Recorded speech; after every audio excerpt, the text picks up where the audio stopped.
बिस्मिल्लाहिर्रहमानिर्रहीम। अस्सलाम वालेकुम नाज़रीन, आप यूट्यूब चैनल देख रहे हैं। मैं इमरान खान हूँ।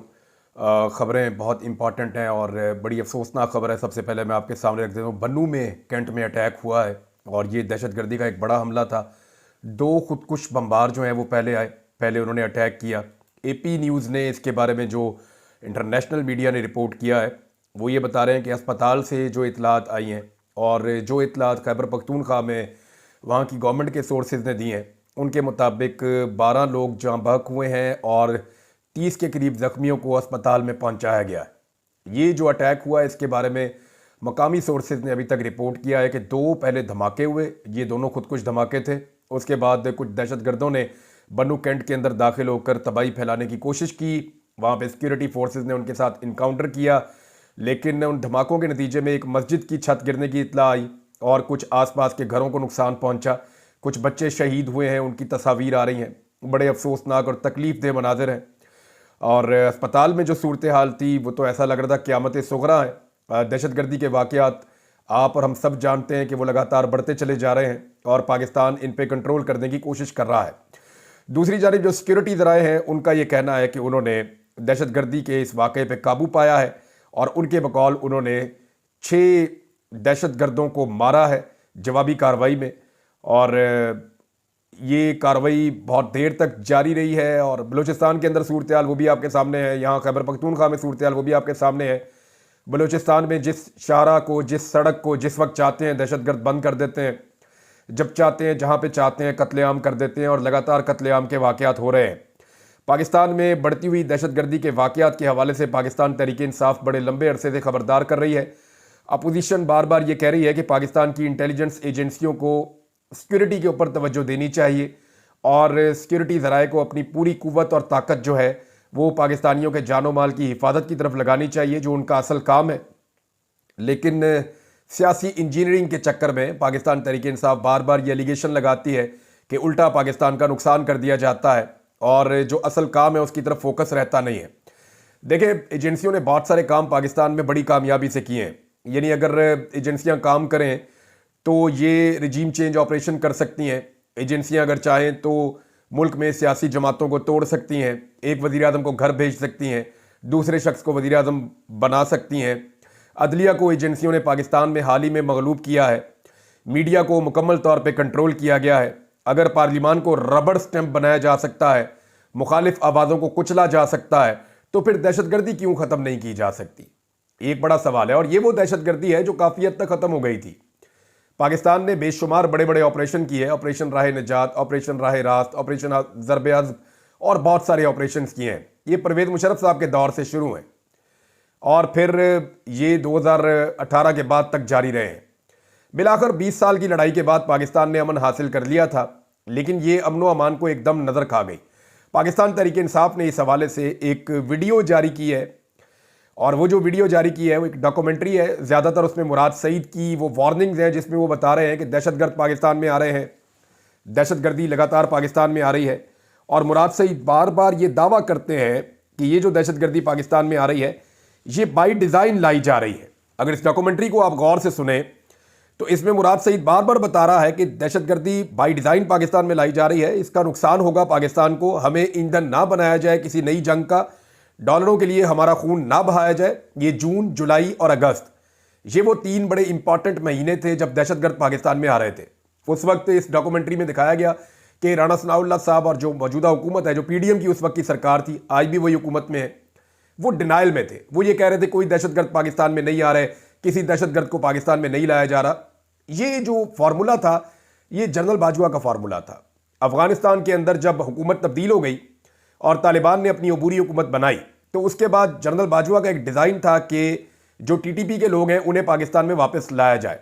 इस पे इमरान खान साहब की पार्टी में और हुकूमत के अंदर लोगों ने सख्त मुखालफत की थी और ये कहा गया था कि इस पर हम बाकायदा डिस्कशन करेंगे, पार्लियामेंट में ये चीज़ें तय होंगी, उसके बाद ब्रीफिंग्स होंगी और फिर हम इसके ऊपर कोई फैसला करेंगे। लेकिन इस बीच में इमरान खान साहब की हुकूमत गिरा दी गई और फिर बड़ी तेज़ी से TTP के लोग पाकिस्तान में आना शुरू हो गए। अब ये मलबा डाला जाता है, चाहे वो DGI SPR स्टेटमेंट दें या बाकी लोग दें, वो पाकिस्तान तहरीक-ए-इंसाफ पे ये मलबा डालते हैं। हालांकि ये काम जनरल बाजवा ने किया था और उस वक्त इस काम का जो सबसे बड़ा क्रिटिक था वो मुराद सईद था। मुराद सईद आज भी चिल्ला रहा है, आज भी बोल रहा है कि बाई डिज़ाइन पाकिस्तान में दहशतगर्दी लाई जा रही है, इस दहशतगर्दी को पाकिस्तान में लाने से रोका जाए।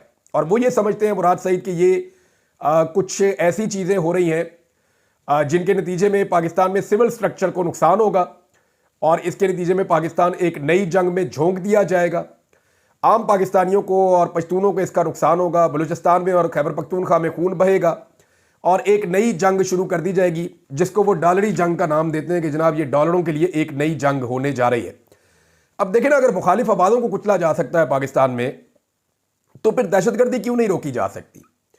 यानी जो मुखालिफ आवाज़ें हैं वो आर्गूमेंट के साथ आती हैं, आइन की बात करती हैं, कानून की बात करती हैं, तो उनको पकड़ा जाता है, कुचला जाता है, बड़े आराम से वो काबू आ जाते हैं। लेकिन जो लोग बंदूक और बारूद की बात करते हैं वो काबू क्यों नहीं आ रहे? एक्चुअली तो पाकिस्तान की रियासत की या रियासती इदारों की जिम्मेदारी ये है कि वो लोगों के अमन व अमान के लिए उनकी हिफाजत करें। लेकिन जब सारी तवज्जो जो है वो एक सियासी जमात को कुचलने पे है, इदारों को और पूरे निज़ाम को मगलूब करने पे है, तो फिर इस तरह के वाक़यात जो हैं वो पाकिस्तान को लगातार नुकसान पहुंचाएंगे। और एक चीज़ और याद रखिएगा, ये पढ़ी लिखी बात है, मैंने दहशतगर्दी की पूरी जंग कवर की है, मैं कई दफ़ा मरते मरते भी बचा हूँ। और मैंने इस जंग में ये हालात आ गए थे कि बाकायदा मुझे लाइव थ्रेट्स थे और मुझे पाकिस्तान की इंटेलिजेंस एजेंसीज ने कहा कि टॉप 3-4 जो सहाफ़ी हैं जिनके ऊपर अटैक हो सकता है उनमें एक आप भी हैं। और उसके बाद मुझे काफ़ी प्रिकॉशंस लेने पड़े, सिक्योरिटी का बंदोबस्त करना पड़ा। बल्कि मुझे गवर्नमेंट ने सिक्योरिटी जो है वो ऑफ़र की थी और मैंने इनकार कर दिया था, जी मैं गवर्नमेंट से सिक्योरिटी नहीं लेना चाहता, मैं अपनी सिक्योरिटी का खर्चा खुद उठा सकता हूँ, लिहाजा मुझे सिर्फ फैसिलिटेट करें, आप मुझे लाइसेंस वगैरह दें, मुझे परमिट्स वगैरह दें, तो मैं अपनी सिक्योरिटी का खुद बंदोबस्त कर लूँगा, मैं गवर्नमेंट पे बोझ नहीं बनना चाहता। तो मैंने अपनी सिक्योरिटी का बंदोबस्त भी जितना हो सकता है, बाकी अल्लाह रब्बुल इज़्ज़त हिफाजत फरमाने वाले हैं, वो हिफाजत फरमाते हैं, तो काफ़ी अरसा इन चीज़ों को फेस किया मैंने। तो मैंने क्योंकि ये जंग कवर की थी, इसमें जो रियासत होती है या रियासती इदारे होते हैं उनके पास जो सबसे बड़ी ताकत होती है इस जंग को जीतने के लिए, वो अवाम का एतमाद और सपोर्ट होती है। जब अवाम पीछे खड़ी हो जाती है ना, या साथ शाना बिशाना खड़ी हो जाती है, तो फिर जितना मर्जी बड़ा खतरा हो उस खतरे से सिक्योरिटी फोर्सेस निपट लेती हैं। लेकिन यहाँ पे क्योंकि एक सियासी मुखालफत पैदा हो गई है पाकिस्तान की एस्टेब्लिशमेंट में और पाकिस्तान की अवाम में, तो उसका फ़ायदा पाकिस्तान के दुश्मन उठा रहे हैं और लगातार उठा रहे हैं। मुराद सईद साहब ने इसके बारे में एक स्टेटमेंट जारी किया है और ये वही स्टेटमेंट है जैसे स्टेटमेंट वो पहले भी जारी करते रहे हैं। लेकिन इमरान खान साहब का स्टेटमेंट यहाँ पे बहुत इंपॉर्टेंट है। इमरान खान साहब से वकला ने मुलाकात की है और बाकी लोग भी मिले हैं, उनकी फैमिली के लोग भी मिले हैं जेल में। तो इमरान खान साहब ने कहा कि जामिया हक्कानिया अकोरा खटक में धमाके के नतीजे में मौलाना हामिदुल हक समेत साथियों की अफसोसनाक शहादत की मैं पुरजोर मजम्मत करता हूँ। अल्लाह पाक शहदा के दर्जात को बुलंद करे और लवाहिकीन को सब्र जमील अता फरमाए, आमीन। पाकिस्तान में रजीम चेंज के बाद से दहशतगर्दी का नासूर मुकम्मल तौर पर बेकाबू हो चुका है। खैबर पख्तूनख्वा और बलूचिस्तान में आए रोज़ धमाके और कीमती जानों का ज़िया हो रहा है। खैबर पख्तूनख्वा की आवाम ने दहशतगर्दी के खिलाफ बहुत ज़्यादा कुर्बानियाँ दी हैं, घर घर जनाजे उठाए गए हैं। अभी अमन कायम हुए कुछ अरसा ही हुआ था कि नाकिस पॉलिसियों की बदौलत एक मरतबा फिर दहशतगर्दी का जिन बोतल से बाहर आ चुका है। पाकिस्तान की आवाम अब किसी पराई जंग का ईंधन बनने को तैयार नहीं है। इस हवाले से खैबर पख्तूनख्वा में हालिया दिनों में अमन मार्च का इनेकाद हुआ, जिसकी हम भरपूर हमायत करते हैं। जब आवाम खुद अपने हकूक़ के तहफ़्फ़ुज़ की जंग लड़ना सीख लेगी, अमन तब ही हमारा मुकद्दर बनेगा। इसके अलावा एक अहम मसला पाकिस्तान के छोटे सूबों में पानी की तकसीम का भी है और इसका हल नागुज़ीर है। सिंध इस वक्त खुश्क साली से गुजर रहा है और वहाँ की आवाम अपने पानी के हकूक़ के तहफ़्फ़ुज़ के लिए आवाज़ बुलंद कर रहे हैं, जिसकी हम भरपूर हमायत करते हैं। पाकिस्तान के ज़रई मुस्तकबिल की हिफाजत के लिए आम है कि तमाम सूबों को उनके हिस्से का पानी मिले। हम सिंध के अवाम की हकीकी नुमाइंदगान की रजामंदी के बगैर नई नहरों के मंसूबे के इजरा पर सिंध के अवाम के साथ खड़े हैं। हम सिंध के हुकूक का हर सतह पर दिफा करेंगे। आबी वसाइल की तकसीम तमाम सूबों की बामी रजामंदी के ताबे है। जब तक तमाम इदारे अपने आइनी दायराकार में वापस नहीं जाते और एक अवामी हमायत वाली हुकूमत नहीं आती, तब तक मुल्क रोज़ बरोज़ नए बहरानों का शिकार होता रहेगा। SIFC एक गैर आइनी इदारा है जिसका अब तक कोई मकसद गैर मुल्की सरमायाकारी लाना बताया गया। कुल मकसद बताया गया कि गैर मुल्की सरमायाकारी लेकर आएगा। सरमायाकारी तो नहीं हुई, लेकिन इसके ज़रिए मुख्तलिफ सरकारी महकमों को फ़ौज के कंट्रोल में दे दिया गया है, जिससे पहले से तनज़ली का शिकार रियासती निज़ाम मज़ीद तबाह बर्बाद हो गया है। अब मजीद आगे बढ़ते हुए किसानों और नहरों का मसला भी खड़ा कर दिया गया है। अच्छा, अब ये जो है ना मामला, हमने बड़ी अजीबोगरीब पॉलिसी रखी नादरीन। ये जितनी बड़ी बड़ी सोसाइटीज शहरों के बाहर बन रही हैं, अगर आप जाके यहाँ पे विजिट करें तो आपको पता चलेगा ज़्यादातर खाली पड़ी। लोग यहाँ पे सिर्फ प्लाटों का कारोबार करते हैं। आप मोटरवे पे ट्रैवल करें इस्लामाबाद से लाहौर की तरफ और लाहौर से इस्लामाबाद की तरफ, या आप इस्लामाबाद से आप पेशावर की तरफ भी चले जाएं, या आप लाहौर से मुल्तान की तरफ चले जाएं, या आप लाहौर से कसूर की तरफ चले जाएं, या आप इस्लामाबाद से मरी की तरफ चले जाएं, या आप इस्लामाबाद से पिंडी की तरफ चले जाएं, आप जिस तरफ भी मूव करेंगे आपको हर तरफ सोसाइटीज नजर आएंगी। मुल्तान में भी आपको बेशुमार सोसाइटीज नजर आएंगी, गुजरावाला में आपको नजर आएंगी, जीटी रोड पे आपको नजर आएंगी। इनमें से जितनी भी ये सोसाइटीज बन रही हैं, इनमें 80% खाली पड़ी हुई हैं। यानी चंद सोसाइटीज को निकाल के बाकियों के अंदर उतनी आबादी नहीं है, ये खाली क्यों पड़ी हुई? यानी शहर के अंदर जो सोसाइटीज मौजूद है वो भी अभी तक खाली पड़ी हुई हैं, लेकिन एक के बाद एक नई सोसाइटी क्यों बनाई गई? ये तमाम जरखेज जमीनें थी, इनके ऊपर फसलें लगती थी, और इन जरखेज जमीनों के लिए पानी का बंदोबस्त बहुत पुराना कई दहाइयों से मौजूद था, और इन जमीनों तक पानी जाता भी था। लेकिन हुआ यह कि इन जरखेज जमीनों के ऊपर सोसाइटियां बनाने की इजाजत दी गई, और बेशुमार सोसाइटियां बनाएगी। अपना जितना डीएचए है, जितना आपका बैरियर टाउन है, या बाकी जितनी सोसाइटी है, ये सारी की सारी जरखेज जमीनों के ऊपर बनी हुई है। हत्ता के जो आमों के पेड़ थे, बहुत बड़े बड़े बागात थे जिनको हम एक्सपोर्ट करते थे, वो बागात काट के सोसाइटियां बना दी गई, और कोई इस पे बात करने को तैयार नहीं है। तो जो जरखेज जमीनें थी, जहां पे नहरें जाती थी, जहां पे पानी जाता था, जहां पे खाले जाते थे, वहां पे सोसाइटियां तैयार कर दी गई हर शहर के साथ, और अजीबोगरीब तरीके से की गई। वहां पे लोगों ने बेशुमार पैसा बनाया, सियासतदानों ने बहुत पैसा बनाया, बहुत सारे माफियाज ने, लैंड माफियाज ने, लैंड ग्रैबर्स ने बहुत पैसा बनाया वहां पे। और अब डेजर्ट के अंदर जाके, जहां पे पानी की वो कैपेसिटी भी कम हो जाती है ना, डेजर्ट की जमीन उतनी जरखेज नहीं होती। जब आप चोलिस्तान में जाते हैं करने के लिए काश्तकारी, या भावलपुर के इलाकों में जाके घुसेंगे और आप नई नहरें लेकर जाएंगे, नए मोगे लेकर जाएंगे, तो वो जमीन रेत वाली है, वो पानी ज्यादा पीती है, काम कम करती है। तो उन जमीनों को अब काश्तकारी के लिए इस्तेमाल किया जा रहा है, और जो काश्तकारी वाली जमीनें हैं वो सोसाइटियों और प्लॉटिंग करके जो है वहां सड़कें निकाल के उनको बेचा जा रहा है, उसके ऊपर पैसा बनाया जा रहा है। तो हमने उल्टी किस्म की एक पॉलिसी चल दी, जरखेज जमीनें ज़ाया कर दी, और उसका नुकसान अब तक पाकिस्तान को हो रहा है, और ये होता रहेगा पाकिस्तान को इसका नुकसान। चंद लोगों ने पैसा बनाने के लिए, फाइलों का बिजनेस करने के लिए, पाकिस्तान का जो एक फूड बास्केट था पाकिस्तान का, जहां से सब्जियां आती थी, फल आते थे, जहां से बहुत सारी पैदावार आती थी, वो सारा का सारा हमने ज़ाया किया। तमाम बड़े शहरों के इर्द गिर्द जो फूड बास्केट थी हर शहर की, उसको हमने तबाह करके वहां पे सोसाइटियां बना दी, और अब हम डेजर्ट के अंदर घुस के वहां पे नहरें लेकर जा रहे हैं, और सिंध का पानी जो है उसको उस तरफ मोड़ रहे हैं।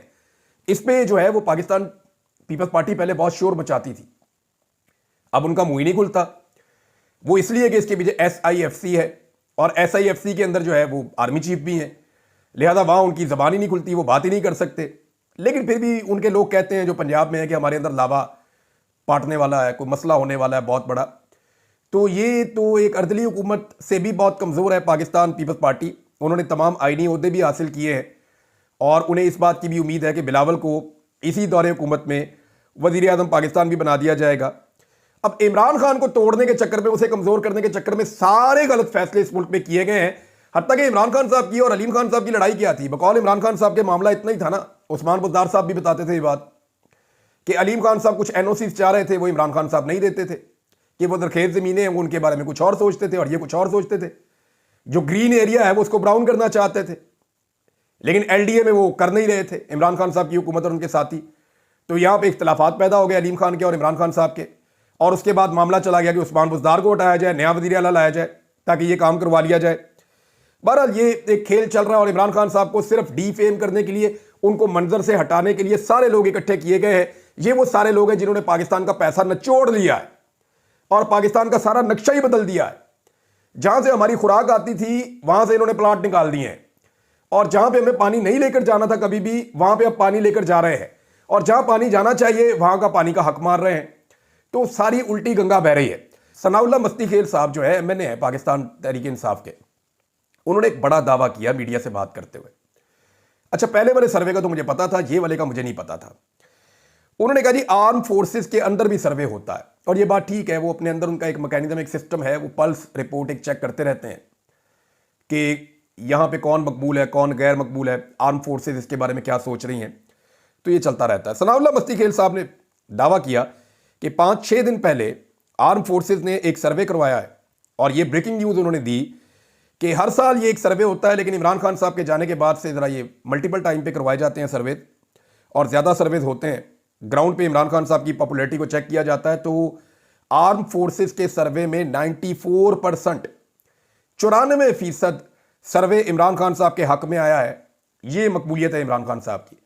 अच्छा, मुझे 2023 के शुरू में कोई सर्वे एक था, उसके बारे में पता चला था कि 91% आ रहा था उस वक्त, 23 में, 9 मई से पहले की बात है कि 91% आ रहा था। अब इमरान खान साहब के ऊपर 9 मई के मुकदमात बनाए गए, उन्हें एंटी एस्टेब्लिशमेंट कहा गया, उन्हें पाकिस्तान का रियासत मुखालिफ कहा गया, मुल्क का दुश्मन उन्हें करार दिया गया, इस्लाम का दुश्मन उन्हें करार दिया गया, मौलवी तक उनके ऊपर छोड़ दिए गए। अभी आप एक नया मौलवी देख रहे हैं, नया तो नहीं है, पुराना मौलवी है, एक नया मौलवी लॉन्च कर दिया गया, बहुत ऊंची ऊंची उछल उछल के वो इमरान खान साहब के खिलाफ। मरे हुए को मारना बहुत आसान होता है ना। मैंने इनको समझाया भी था मौलवी साहब को कि आप अपने प्लेटफॉर्म की इज्जत करें और करवाएं, लेकिन मुझे लगता है उन्हें बात समझ नहीं आई, और उन्हें बात समझानी पड़ेगी और बार बार समझानी पड़ेगी। यानी कई लोग ढीठ होते हैं, बहुत अजीब होते हैं, और ये ऊंची बोलने से और बढ़ के मारने से कोई मुतासिर नहीं होता, कोई मुतासिर नहीं होता, कोई फ़र्क नहीं पड़ता। बड़कों की आवाज़ मेरी बहुत ऊंची है, जज्बात मेरे भी बहुत ज़्यादा हैं, बहुत ज़्यादा ऊंचा बोल सकता हूँ, ये सोच भी नहीं सकते मौलवी जिन्हें लॉन्च किया जाता है, सोच भी नहीं सकते। और मरे हुए को मारना बहुत आसान होता है।